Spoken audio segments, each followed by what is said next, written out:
I'm so excited to be here with you awesome, successful people to talk about creating a winning culture. See, I believe it's our right, really our duty as leaders to create a winning culture.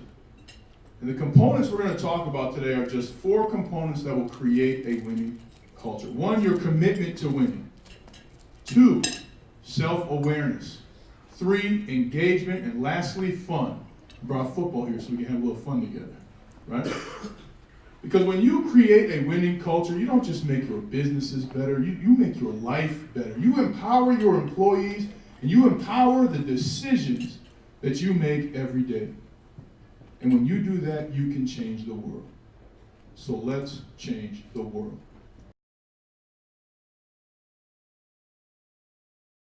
I know the difference between walking into a building and knowing that we are going to have a terrible season and walking in the door knowing that I am going to have to learn, grow, work to be a part of this winning culture. One quick question for you. I had 2 different coaches. One coach had so many writings on the wall. He had 3 things on the inside of the door, 3 things on the outside of the door, 3 things in the lunchroom, 3 things in the shower. I kid you not, he put words in the shower. And then I had a coach who had nothing on the wall. And every day, you walk past 6 Lombardi trophies. Which do you think was the more successful team? Which culture practiced winning more? Right? It's not about what's on the wall, it's about what you do. And let's start with your commitment to winning. What is your commitment to winning? That's very much often the only difference between a winning team and a losing team. A winning culture and a losing culture. I had to write this down because I'm big on words. Notre Dame, we're big on words. And winning is described one way, as charming, engaging, and pleasing. That's what winning is to some people. Now, I come from a world where winning means defeating your opponent with utter resolve. So what's your commitment to winning? Think about that as we continue to talk. Because what you commit to is how far you will go. And it's okay. Some people just want to be pleasing. Some people want to be kind, endearing. That's winning for them. But if you really want to go beyond, you've got to commit to winning in a way you haven't yet. In a way that you will continue to grow. And the first way to do that is through self-awareness. Harvard Business Review said that self-awareness is more helpful in business than an MBA. Self-awareness is more helpful in business than an MBA. Why? Because when you know yourself, you are immediately authentic. Anybody ever heard of leading authentically? Right? We hear it all the time. But how do we do that? How do we create our sense of self? How do we become self-aware? One of the phrases that I used in my career, and one of the phrases that many of the successful people I know in their lives use the phrase, I am. Say it with me. I am. I am. I am. I am. I am. I am. When you speak the words I am, you immediately identify who you are, where you're at, what you are feeling. I am hungry. I am full. Right? I am happy. I am angry. And as a leader, it's important to know these things because as soon as you know them and you speak them, you communicate them, your team knows where you're at. I'm upset with this because I am willing to do more here because I think we can go farther. Right? People know where you're coming from. It explains the why without having deep conversations with 15 other people. So you've got to know yourself. If you're going to create a winning culture, because creation means that you yourself have to do something. And if you don't know how you are, who you are, and what you're feeling, you can never create something that will last. So create a winning culture by beginning with yourself. Say the words, I am. A lot of it, too, is understanding how you operate when you're upset. I'm angry. Right? I'm disappointed. Right? How do you behave in that manner?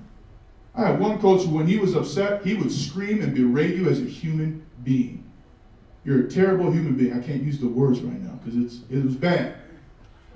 And I had one coach who said, I believe in you.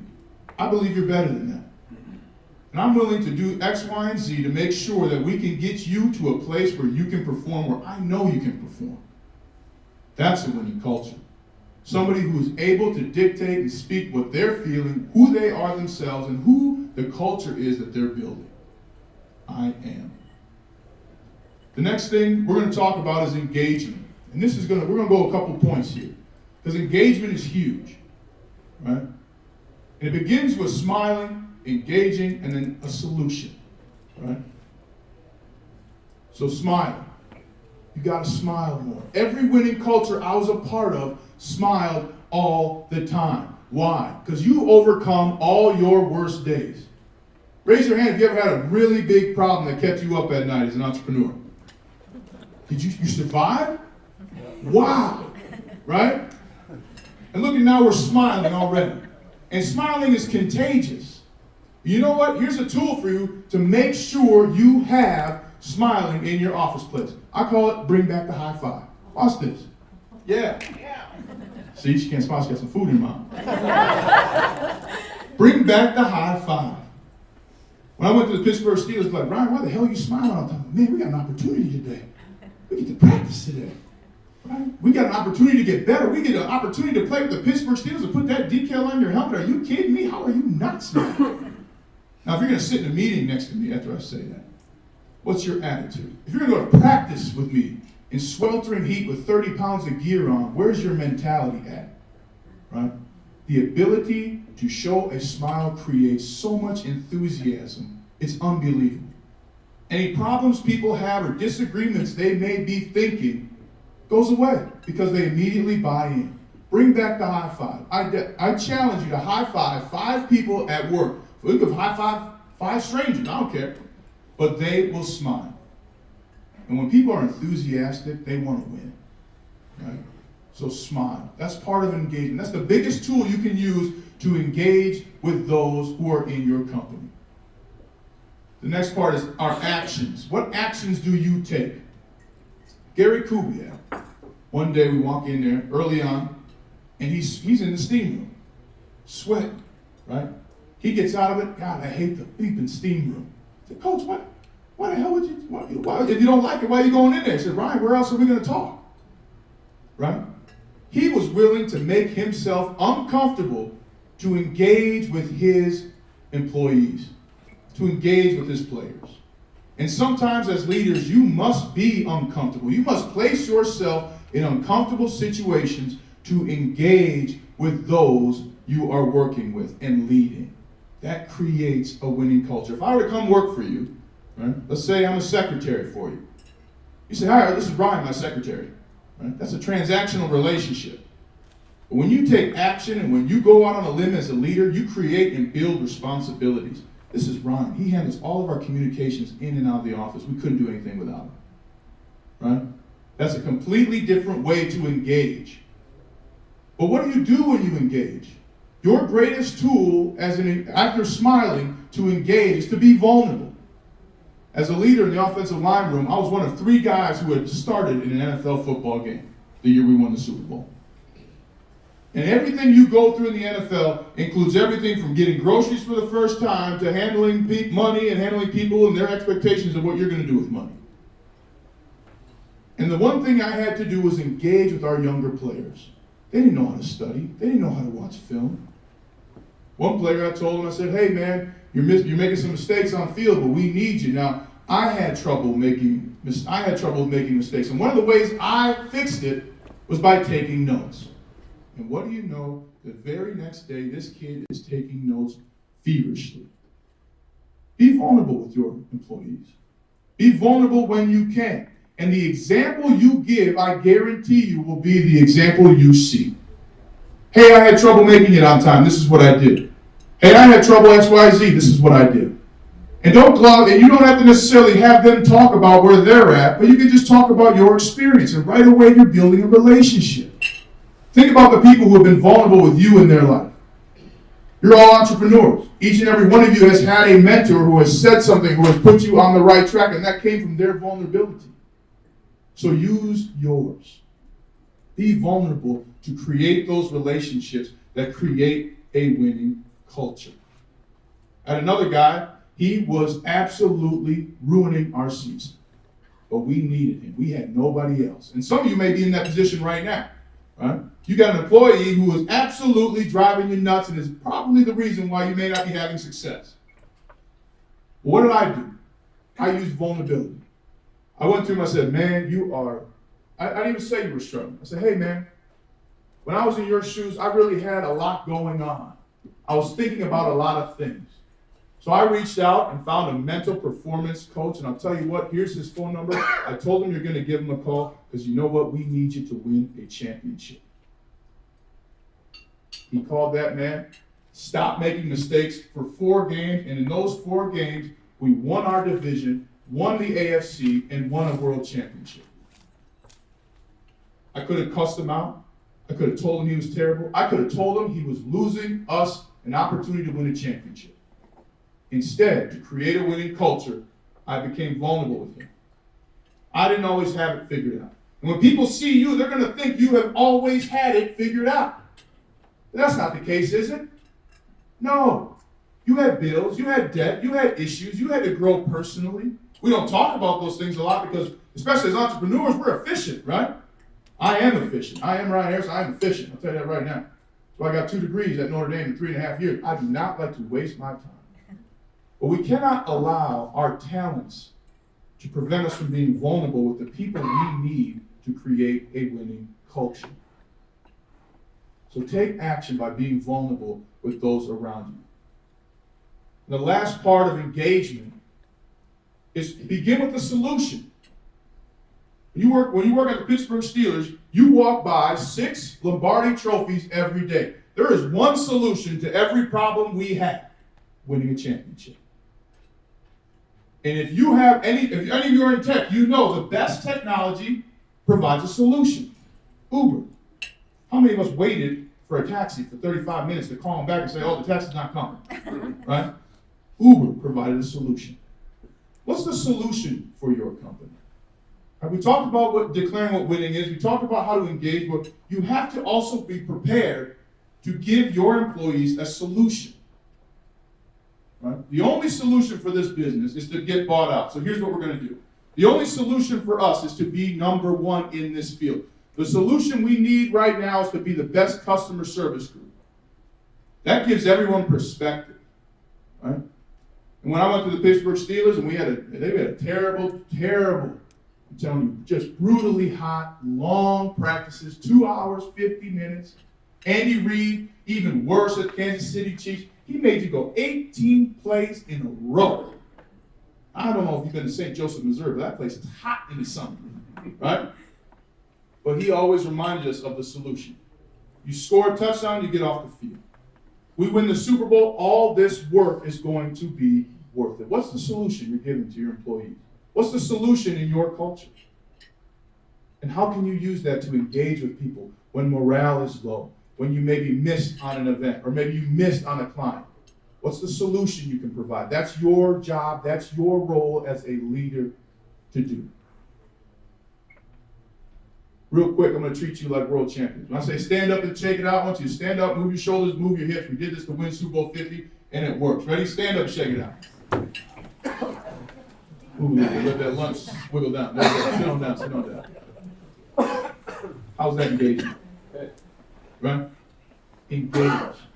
Right? We began with your commitment to winning. We talked about knowing yourself, the tools of I am, to really identify where you're at. We talked about engagement through the smiling, the actions, bring back the high five, the solutions. And finally, we're going to talk about my favorite and absolute part of a winning culture, and that is having fun. Here we won Super Bowl 50. We have bus 3. There was only one rule on bus 3, no rookies. They asked too many questions. But I've been on teams, right, where you get paid to lose. And I've been on teams, winning cultures, where you pay to lose. You pay a price for that.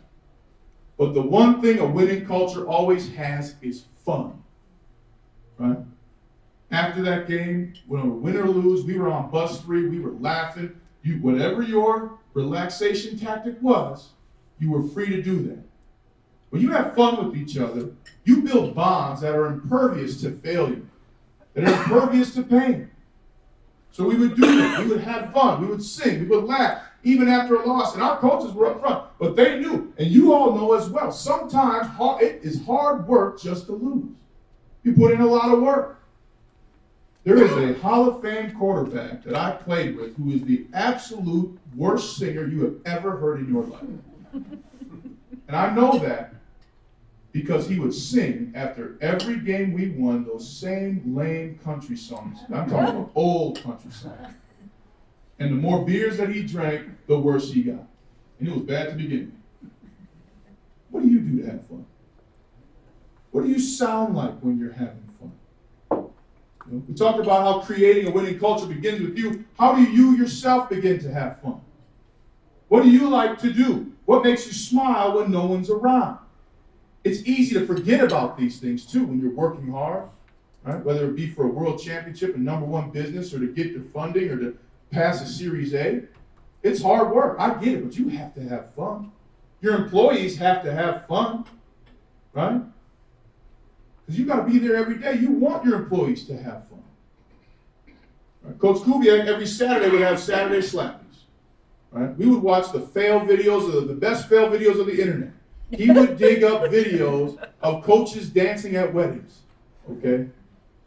Because some of them coaches can't dance. And they get a little bit in them and they're dancing at their kid's wedding. It's hilarious to watch. The toughest guy on the team. I'm talking about a guy you probably wouldn't even hang out with if he asked you to.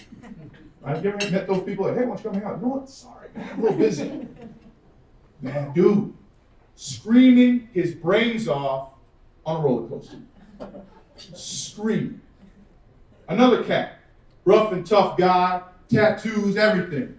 Right? Went to the zoo, jumping behind people because he saw a snake 5 feet away. Hilarious. How do you have fun with your team? You yourself, how do you have fun? But how does your team have fun? One tool that we use in the NFL to have fun is service. Can you go on a service trip with your employees and your team? Can you go to Habitat for Humanity? Can you serve at a food kitchen?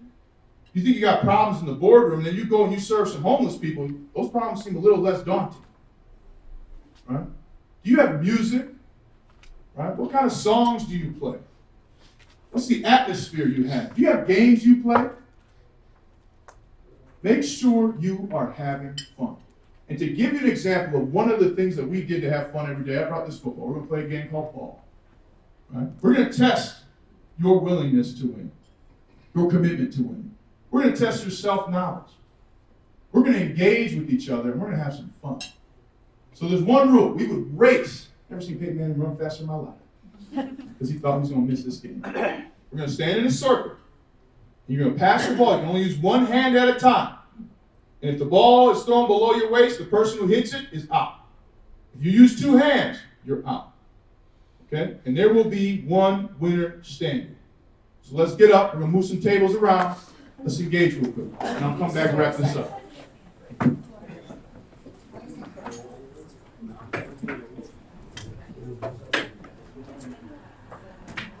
Hey, that might be an asset. That might be an asset. All right, let's get in the circle. Give us those rules again. One hand only. One hand only. It can be either hand, but you can only touch it once. You can pass it across, right?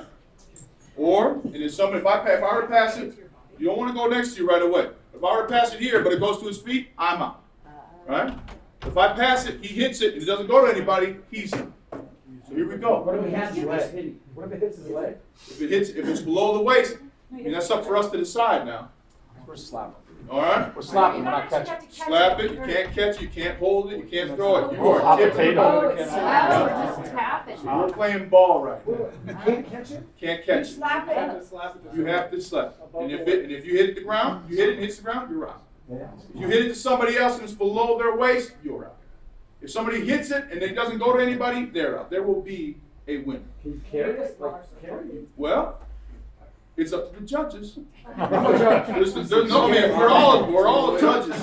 We're all judges. I probably put that cookie down. All right. Not to hit that other hand though. All right. You ready? Here we go. That was 2 hands. Oh! Sorry.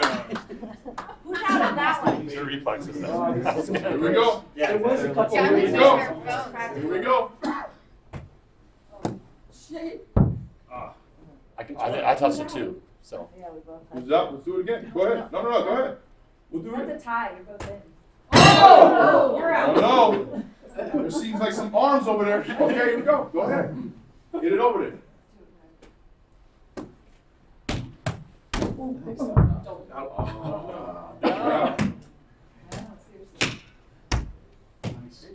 You're out. Make the circle smaller.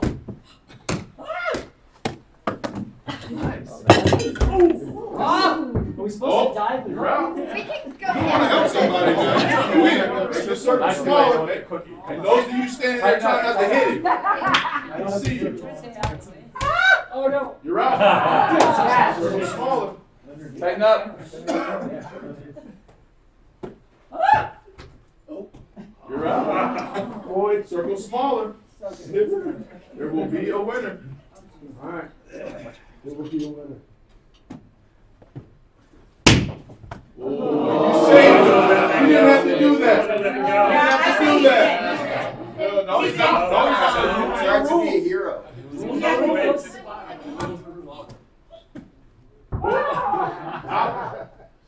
tried to hit me in the face. You tried to hit me in the face. Close. Here we go. Oh no, I think you're out, man. You had it right here. Get one of those. Hey, if you think it, do it. Okay, if you think it, do it. You're out. You're out. Circle smaller. It's getting closer. Two hands. There you go. There you go. You're out. There you go. Oh, no. Man, Make the circle smaller. shit just got real. You're out.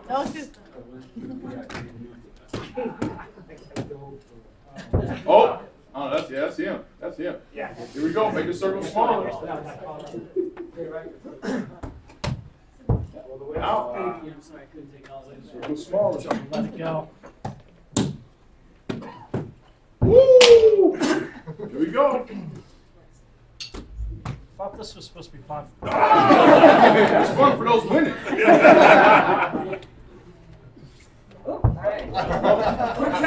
Make the circle smaller. Protected yourself. I Here checked we go. myself. Oh! The man has one hand. He's great, y'all, man. One-armed man. Unfair. Here we go. Here we go. Here we go. Oh my gosh. Oh! Go, Tony! One-armed guy. Yeah, get the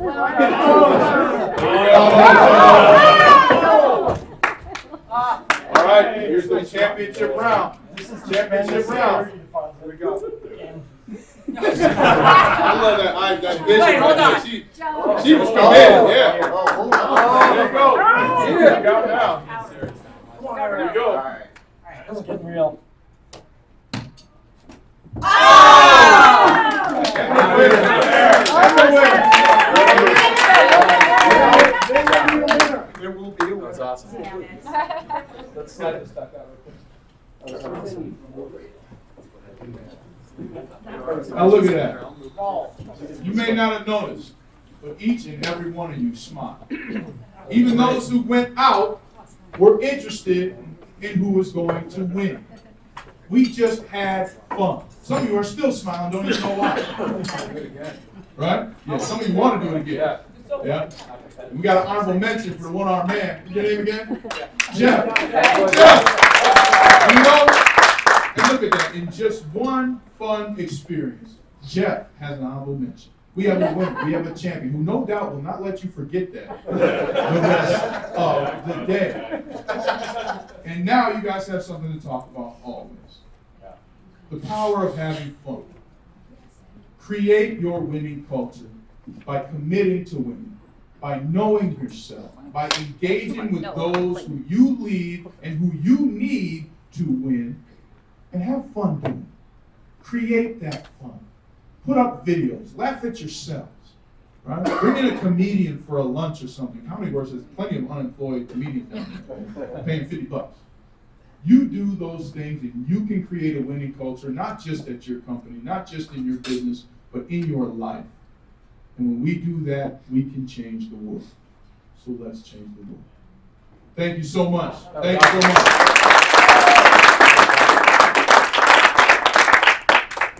much.